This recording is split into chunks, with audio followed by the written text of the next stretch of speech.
எல்லாருக்கும் வணக்கங்க. மிதுன ராசியில் பிறந்தவங்களுக்கு சனி பகவானுடைய பயிற்சி காலகட்டத்தில் எந்த மாதிரியான மாற்றங்கள் வரப்போகுதுன்றது பற்றி தானுங்க ஆதாரபூர்வமாக இந்த பதிவில் நம்ம பார்க்க போகிறோம். திருக்கணித பிரகாரம் ஏற்கனவே சனி பகவான் பயிற்சி ஆயிட்டு, வாக்கிய பிரகாரம் மார்ச் மாதம் 6ஆம் தேதி இன்றைக்கு தான் சனி பகவான் பயிற்சி அடைகிறாரு. திருநள்ளாறில் பயிற்சி அபிஷேகம் பயிற்சி பூஜைன்றது இன்றைக்கி தான் நடக்குது. அப்படி இருக்கக்கூடிய காலகட்டத்தில் மிதுன ராசியில் பிறந்தவங்களுக்கு இந்த பிரபஞ்சம் எந்த மாதிரியான ஒரு வாய்ப்புகளை தரப்போகுது, மாற்றங்களை தரப்போகுதுன்றது பற்றி தானுங்க ஆதாரபூர்வமாக இந்த பதிவில் நம்ம பார்க்க போகிறோம். மிதுன ராசியாதிபதினு சொல்லக்கூடிய புதன் மிதுன ராசிக்கு 9வது பாவகத்தில் குரு பகவானுடைய பார்வையில் இருக்கிற தருணத்தில் தான் சனி பயிற்சி. அப்போது குரு பகவானுடைய பார்வையில் புதன் உங்கள் ராசிநாதன், அப்போ உங்கள் ராசிநாதன் சனி பகவானுடைய ஆதிக்கத்தில் இருக்கார். அற்புதமான பரிவர்த்தனை. அது மட்டும் இல்லாமல் உங்கள் ராசிக்கு 10வது பாவகன் சொல்லக்கூடிய தொழில் ஸ்தானத்தில் தான், ஜீவனம் அப்படின்னு சொல்லக்கூடிய தொழில் ஸ்தானத்தில் தான் சனி பகவான் வர்றார். சனி பகவான் பொறுத்த வரைக்கும் தொழில் காரகர். அப்போ தொழில் காரகர்னு சொல்லக்கூடிய ஒரு கிரகம் தொழில் ஸ்தானத்தில், தொழில் ஸ்தானாதிபதினு சொல்லக்கூடிய குரு பகவானுடைய நட்சத்திரத்தில், பூரட்டாதி நட்சத்திரம்ன்றது குபேரர் அவதரித்த நட்சத்திரம், நிறைய பேருக்கு தெரியும். அப்போது தொழில் ஸ்தானாதிபதி குரு தான். தொழில் ஸ்தானாதிபதி உங்கள் ராசியிலே இருக்க, தொழில் ஸ்தானாதிபதி சொல்லக்கூடிய குரு உங்களுடைய ராசியில் தன்னுடைய சுயசாரம் ஸ்ரீராமர் அவதரித்த நட்சத்திரம் சொல்லக்கூடிய புனர்பூச நட்சத்திரத்தில் இருக்க, சனி பகவான் தொழில் ஸ்தானத்தில் பூரட்டாதி நட்சத்திரத்தில் இருந்து உங்கள் ராசிக்கு 4வது பாவகத்தை பார்க்கக்கூடிய நேரம் பிரமாதமாக இருக்கும். மிதுன ராசியில் பிறந்தவங்களுக்கு மட்டும் இல்லை, நிறைய பேருக்கு வாய்ப்புகள் ஒன்று இல்லாமல் தன்னுடைய சாதனையை வெளிக்காட்ட முடியலையன்ற ஆதங்கத்தில் நிறைய பேர் இருப்பாங்க. அதில் மிதுன ராசிக்காரங்க நிறைய பேர். ஏன்னா மிதுன ராசியில் பிறந்தவங்க பல பேருடைய வாழ்க்கைக்கும் வாழ்வாதாரத்துக்கும் உறுதுணையாக இருந்திருப்பீங்க, பல பேருக்கு வழிகாட்டுதலாக இருந்திருப்பீங்க. ஆனால் நமக்கு ஒரு பாதம் அமையலையே, நமக்கான சந்தர்ப்பம் வரலையேன்ற ஆதங்கத்தில் நிறைய பேர் இருக்க தான் செய்கிறீங்க. இது உங்களுக்கான நேரம். இந்த பிரபஞ்சம் கொடுக்கக்கூடிய சந்தர்ப்பம், மனசம் கொடுக்கக்கூடிய சந்தர்ப்பம் கிடையாது. இந்த மார்ச் மாதம் 6ஆம் தேதியிலிருந்து ஜூன் மாதம் 16 தேதிக்குள்ளார நீங்கள் எந்த ஊரில் இருந்தாலும் சரி, எந்த நாட்டில் இருந்தாலும் சரி, உங்களுடைய உழைப்புக்கு தகுந்த உயர்வு இந்த பிரபஞ்சம் 100% தரும். மாற்று கருத்து இல்லை. உங்கள் ராசிக்கு 10வது பாவகத்துக்கு வரக்கூடிய சனி பகவான் 12வது பாவகத்தை பார்க்கிறார். 2 நல்லது நடக்க போகுது. சுப விரய செலவு நடக்கும். சுப விரய செலவு அப்படின்னா ஒன்று, ஒரு மனை உருவாக்குறதுக்கான சந்தர்ப்பம் கொடுக்கும், இல்லை ஏற்கனவே மனையில் இருக்கிற சிக்கல்களை சரிப்படுத்தும், இல்லை வீடு வாசல் கட்டி அரையும் குறையுமா நிற்கிதுன்னா அந்த பிரச்சனைகளை சரிப்படுத்திடும். அது மீண்டும் புதுப்பிக்கிறதுக்கு வாய்ப்புகள் கொடுத்துரும்.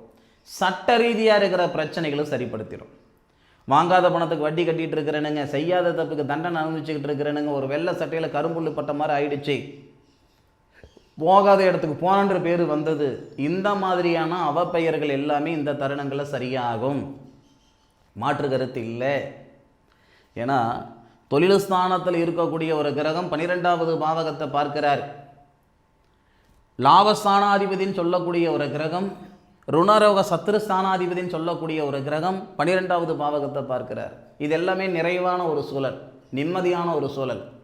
இது மட்டும் இல்லை, மிதுன ராசியில் பிறந்தவங்களுக்கு பெருசாக காசு பணத்தை மேலே இருக்கக்கூடிய ஆசையை விட, நாட்டத்தை விட மனசால் மேலே இருக்கக்கூடிய நாட்டம், ஆசை அதிகம். மனசாலுக்கு தரக்கூடிய ஒரு மதிப்பு மறுவாத, மனசாலுக்கு கொடுக்கக்கூடிய ஒரு முக்கியத்துவம் நிச்சயமாக காசு பணத்துக்கு தரமாட்டீங்க. உங்களுடைய மன வாழ்க்கையில் இருக்கிற சங்கடங்கள் இந்த நேரத்தில் நீங்கும். சில பேருக்கு அதாவது 100% மட்டும்தான் பொருளாதாரத்தில் ஒரு ஒரு ஒரு ஈர்ப்பு இருக்கும், எண்ணங்கள் இருக்கும், நாட்டம் இருக்கும். 90% மனசாலுக்கு தான் அதிகமான முக்கியத்துவம் கொடுப்பீங்க. மன வாழ்க்கையில் சிக்கல்கள் உங்களுக்கு இருக்குதுன்னா, இதுக்காக நிறைய கோவில் குளம் போயிட்டேனுங்க, நிறைய பிரார்த்தனை செய்துட்டேனுங்க, என்னுடைய மன வாழ்க்கையில் நிம்மதி நான் இல்லை அப்படின்னா இந்த நேரத்தில் மன வாழ்க்கையில் நிம்மதி உண்டு. மாற்று கருத்து கிடையாது. ஏன்னா இந்த 7 கூடிய கிரகம் திருமண ஸ்தானாதிபதி குரு உங்கள் ராசியில் இருக்க, 7வது பாவகத்தை பார்க்க, சனி பகவான் 12வது பாவகத்தை பார்க்கிறாரு. 12வது பாவகத்துக்கு அதிபதியோடு தான் இருக்கார். சுக்கிரன் சனியோடு தான் சேர்ந்து இருக்காரு. சனி பகவானுடைய பார்வை 10வது பார்வைங்க ராசிக்கு 7வது பாவகத்தில் படுது. பிரிஞ்சு போகிற அளவுக்கு இருக்குது, விவாகரத்தை செஞ்சுக்கிற அளவுக்கு இருக்குதுன்னாலும் இந்த நேரத்தில் 100% கணவன் மனைவிக்குள்ளே இருக்கிற கருத்து வேறுபாடு நீங்கிடும். இதை விட ஒரு நல்ல நேரம் மிதுன ராசியில் பிறந்தவங்களுக்கு வருமானது சந்தேகம். அது மட்டும் இல்லை, மிதுன ராசியில் பிறந்தவங்களுக்கு நான் முதல்ல சொன்ன மாதிரி சுப விரய செலவுகள் நடக்குன்னு சொன்னேன். இந்த நேரத்தில் காசு குணம் 10 ரூபாய் இல்லை அப்படின்னு நினச்சிருந்தாலும் அதிகபட்சம் உங்களுக்கு 6 மாதம் டைம் கொடுக்குறேனுங்க. மார்ச் மாதம் 6ஆம் தேதி இன்றைய பொழுது சனி பகவான் பயிற்சி அடைகிறார். இன்னையிலிருந்து 6 மாதம் நான் டைம் கொடுக்குறேனுங்க. இந்த 6 மாதத்தில் சொந்த வீட்டில் இருப்பீங்க. நீங்கள் ஒன்று கட்டண வீடு வாங்குவீங்க அல்லது இருக்கிற இடத்துல வீடு கட்டுவீங்க. இந்த ரெண்டில் ஏதாவது ஒரு நல்லது நடக்க போகுது. ஆதாரம் என்னையான்னு கேட்டிங்கன்னா உங்கள் ராசிக்கு 4வது பாவகன் சொல்லக்கூடிய சுபஸ்தானத்தை சனி பகவான் பார்க்குறாரு. சுபஸ்தானாதிபதின்னு சொல்லக்கூடிய புதனுக்கு வீடு கொடுக்குறாரு. தொழில் ஸ்தானாதிபதி தனகாரகன் சொல்லக்கூடிய ஒரு கிரகம் உங்கள் ராசிநாதனை பார்க்குது. இது எல்லாமே நமக்கு ஒன்று போல சாதகமான ஒரு மாற்றங்களை ஏற்படுத்தும். சில பேருக்கு மண்ணு மனம் உருவாக்குறதுல நாட்டம் இருக்கும். சில பேருக்கு சுய தொழில் செய்கிறதுல நாட்டம் இருக்கும். இது வரைக்கும் மிதுன ராசியில் பிறந்தவங்களுக்கு நான் சொல்கிறேனுங்க, ஒரு குளத்தில் மீன் பிடிச்சிட்டு இருக்கிறீங்க, இல்லை ஒரு ஏரியில் மீன் பிடிச்சிக்கிட்டு இருக்கிறீங்க அப்படின்னா கடலில் போய் மீன் பிடிக்கக்கூடிய தகுதியை உருவாக்கி கொடுக்கும். நீங்கள் படித்த படிப்புக்கும் செய்கிற தொழிலுக்கு சம்மதம் இல்லை, உங்களுடைய நாலேஜ், உங்களுடைய அறிவுக்கும் உங்களுடைய புத்திக்கும் உங்களுடைய செயலுக்கும் நீங்கள் செய்துக்கிட்டு இருக்கிறதுக்கு சம்மதம் இல்லை அப்படின்னா இந்த நேரத்தில் இந்த பிரபஞ்சம் கொடுக்கக்கூடிய வாய்ப்பை பயன்படுத்திக்கிற பட்சத்தில் உங்களுடைய வாழ்க்கை மாறும், வாழ்வாதாரம் மாறும். அதாவதுங்க, இந்த நேரத்தில் நீங்கள் எடுக்கக்கூடிய முடிவாக இருக்கட்டும், செய்யக்கூடிய செயலாக இருக்கட்டும், உங்கள் வம்சத்தில் யாரும் வாழாத வாழ்க்கையை உருவாக்கி கொடுக்கக்கூடிய சந்தர்ப்பத்தை இந்த பிரபஞ்சம் உருவாக்கி கொடுக்குது. சந்தர்ப்பம் ஒன்று அமைஞ்சாதான் நம்மளால் சாதிக்க முடியுமா சாதிக்க முடியாதான்ட்டு நம்ம நிரூபிக்க முடியும். இது உங்களுக்கு உண்டான சந்தர்ப்பம். அது மட்டும் இல்லாமல் இந்த சனி பகவான் உங்களுடைய ராசிக்கு 4வது பாவகத்தை பார்க்குற மாதிரி உங்கள் ராசிக்கு 7வது பாவகத்தையும் பார்க்கிறார். இந்த மறுமணத்தில் இருக்கக்கூடிய கருத்து வேறுபாடுகள் நீங்கும். கருத்து வேறுபாடு என்ன சார் இருக்குது? மறுமணம் அப்படின்னு ஆயிடுச்சு, அதில் என்ன சார் கருத்து வேறுபாடு இருக்குது? ஒரு முறைக்கு 2 முறை திருமணமாகி நிற்கலைன்னா இந்த தருணங்களில் 3வது, அதாவது மறுமணத்தில் இருக்கக்கூடிய சங்கடங்கள் நீங்கி மறுமணம் நடக்கும். இந்த மிதுன ராசியில் பிறந்தவங்களுக்கு இன்னொரு மிகப்பெரிய ஒரு விஷயம் என்னன்னா, ஒவ்வொருத்தருக்கும் ஒவ்வொரு எதிர்பார்ப்பு இருக்கிற மாதிரி இந்த மிதுன ராசியில் பிறந்தவங்களுக்கு என்னதான் மன வாழ்க்கை அமைஞ்சாலும் அவங்களுடைய பர்சனல் லைஃப்பில் கொஞ்சம் இடையூறுகள் இருந்துக்கிட்டே தான் இருக்கும்.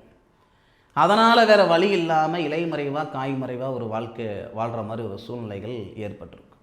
அந்த உறவிலையும் அந்த வாழ்க்கையிலையும் ஒரு சில சங்கடங்கள் ஏற்பட்டிருக்கும். அதனால் தீராத ஒரு மன அழுத்தம் மிதுன ராசியில் பிறந்தவங்களுக்கு இருக்க தான் செய்யும். இதுக்கு ஒன்றும் கிடையாது. உங்கள் ராசிக்கு 5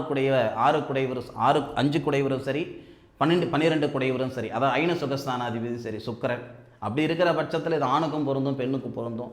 ஒரு கால் அந்த இலைமறைவாக காய்மறைவாக வாழக்கூடிய வாழ்க்கையில் இருக்கக்கூடிய சங்கடங்களும் இந்த நேரத்தில் சரிப்படுத்திடும். சீக்கிரம் ஏமாந்துருவீங்க. ஏன்னா மிதுன ராசியில் பிறந்தவங்களுக்கு 2வது பாவகத்துக்கு அதிபதி சந்திரனா வரதுனால மனசு தூய்மையாக இருக்கும். எந்த ரகசியத்தையும் பூட்டி வச்சுக்க முடியாது.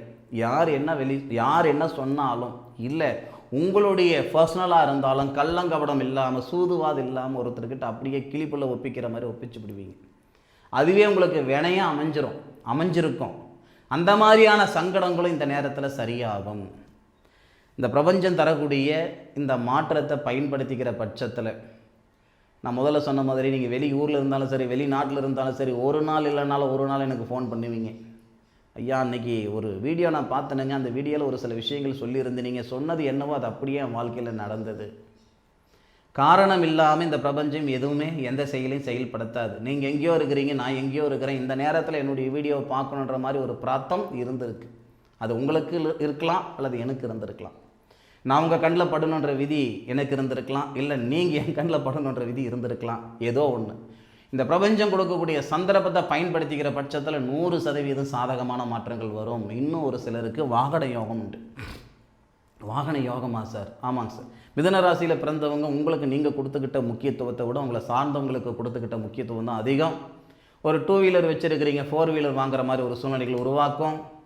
இல்லை ஆல்ரெடி 4 வீலர் தான் வச்சுருக்கிறீங்க, அதை மாற்றணும்னு நினைக்கிறீங்க, மாற்றங்கள் செய்துக்கிறதுக்கான நேரம் இந்த நேரத்தில் உருவாகும். இது இந்த பிரபஞ்சம் கொடுக்கக்கூடிய ஒரு சந்தர்ப்பம், தயவு செய்து பயன்படுத்திக்கோங்க. மிதுனராசியில் பிறந்தவங்களுக்கு மிகப்பெரிய மாற்றத்தை தரப்போகுதுங்க இந்த பதிவு. இந்த பதிவு பற்றி உண்டான கருத்துக்களை கமெண்ட் பாக்ஸில் பதிவு பண்ணுங்கள். மீண்டும் அடுத்த ஒரு அற்புதமான தருணத்தில் மிதுனராசியில் பிறந்த உங்களை சந்திக்கும் வரை உங்களிடமிருந்து விடைபெறுவது உங்கள் வீட்டு ஜோதிட நண்பனான மா காளிதாஸ் மணிகண்டன். திருச்சிற்றம்பலம். வாழ்க வையகம், வாழ்க வளமுடன்.